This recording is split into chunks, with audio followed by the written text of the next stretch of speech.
Okay, so some of the things that helped me when I first got started was the first several days I had what they call the keto flu, and I felt like I had the flu. I felt horrible. I had the worst headache.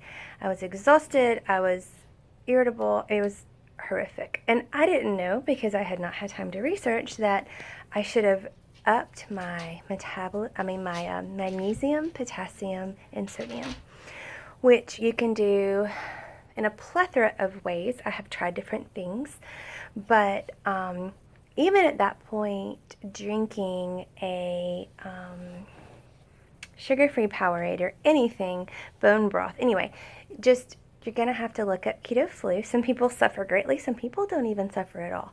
I suffered greatly. I think it was because of the depth of damage that I had just done to my body. So after 3 days, I was feeling like I was going to die.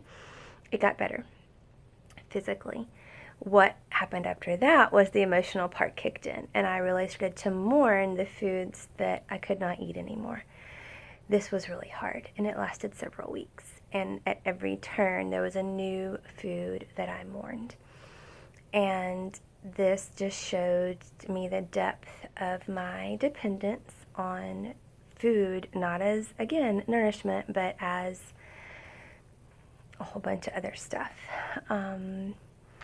And it makes me sad now. I think it's a normal thing when you think you can never have a Gigi's Cupcake again, which was my favorite, or, I can't even, the list is so long.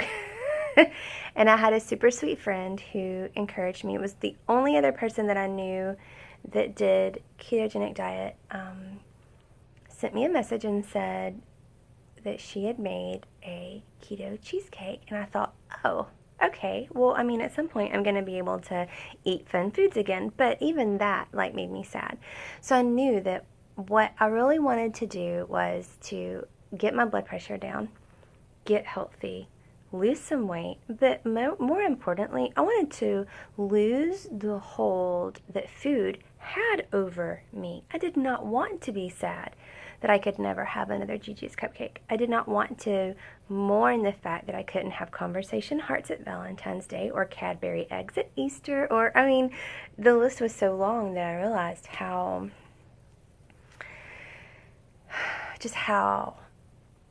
out of sorts, so to speak, my views of food had become. So there was this great mourning period where I truly mourned food. So in that period, and not to mention, I had to give up coffee. And I really loved coffee. But the caffeine was not good for my blood pressure. It's almost hard to even say that.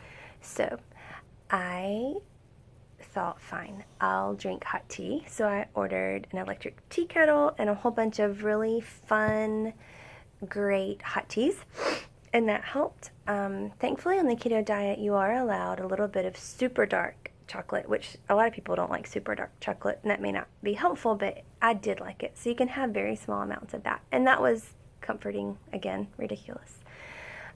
And looking down the road and seeing the things that I could eat later was also encouraging. But I really wanted to break free of, again, the bondage of slavery that food kind of had me under. And I know that sounds cheesy and new agey and hippy dippy, but it's true.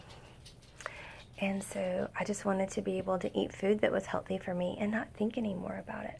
So I just ate my keto foods and did the best I could, and just stayed on that pyramid, and then researched, and we just ate a lot of meat and we ate a lot of vegetables. And you do not have to think at any point that keto means that you get to eat bacon 3 times a day. People certainly do, but my goal in this was to eat whole, healthy foods that were mostly clean, with keeping in mind the health factor of all of this. Yes, I eat pork rinds, not a lot, and certainly not as my main meal, but anyway, that's a whole nother story. But the point was to eat the whole healthy foods that were on that ketogenic diet pyramid, which I keep referencing. So also I think having a friend to help is huge. If you can talk someone into doing this with you. One of my very best friends did this with me, and it was invaluable just for the emotional support, the spiritual support, the physical support. She and I did things very differently. And at first, I lost more weight, and she struggled to lose weight. And now she is losing weight, and I have completely stalled for whatever reason. Now that I'm trying to get down to my goal. Stop it. Sorry. Other dog.